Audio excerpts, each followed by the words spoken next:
Surprised you haven't heard of the background to this bill, so let me bore you for just a couple of minutes. This started in Oklahoma just a few years ago when for some reason the police were searching the parking lot of a large employer. I believe it was Weyerhaeuser, the paper company, the giant paper company. I'm not sure why, looking for drugs or something. And they found several of the employees who had parked there had left their guns in the cars, and those people were fired. Half a dozen people were fired. There was a great hoorah about that, and the Oklahoma legislature passed a law similar to the one that Representative Hopper has proposed here. And then there was some court actions and back and forth, and I'm not sure exactly where it ended up. But the so-called parking lot law, in one form or another, has been traveling around the country, and now we're seeing it in New Hampshire.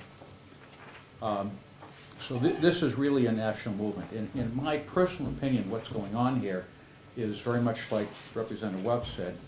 One's car is one's castle, just like one's home is one's castle. It's private property.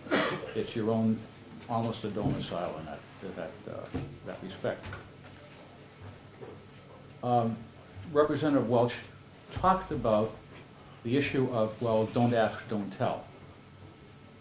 And I can give you a perfect counterexample. Pro-Gun New Hampshire gets a lot of contact from people in various firearm-related matters, incidents involving the law, what have you.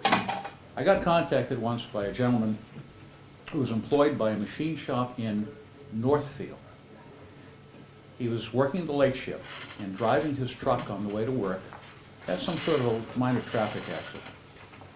And the police there noticed that he had some guns in his car, legally.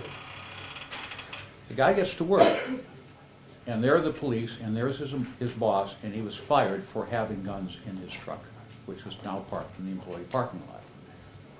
And he contacted us and said, what can I do, and you know, how much do you want to spend on lawyers? But this is an actual example of somebody who wasn't trying to hide anything. The guy was legal, but his employer had an anti-gun policy and so forth. Now, why some employers, including large and small corporations, do have that idea, I don't know. In my mind, you know, one has the right to keep them in their arms, almost like one has the right to be of a different religion or a different race. This is a prejudice thing. As long as you're not hurting anybody, I don't see the harm in it. But again, you have those policies. So we indeed are in favor of a law like this, or like this law, or maybe one like it with some technical corrections. Thank you. Are there any questions? Thank you very much.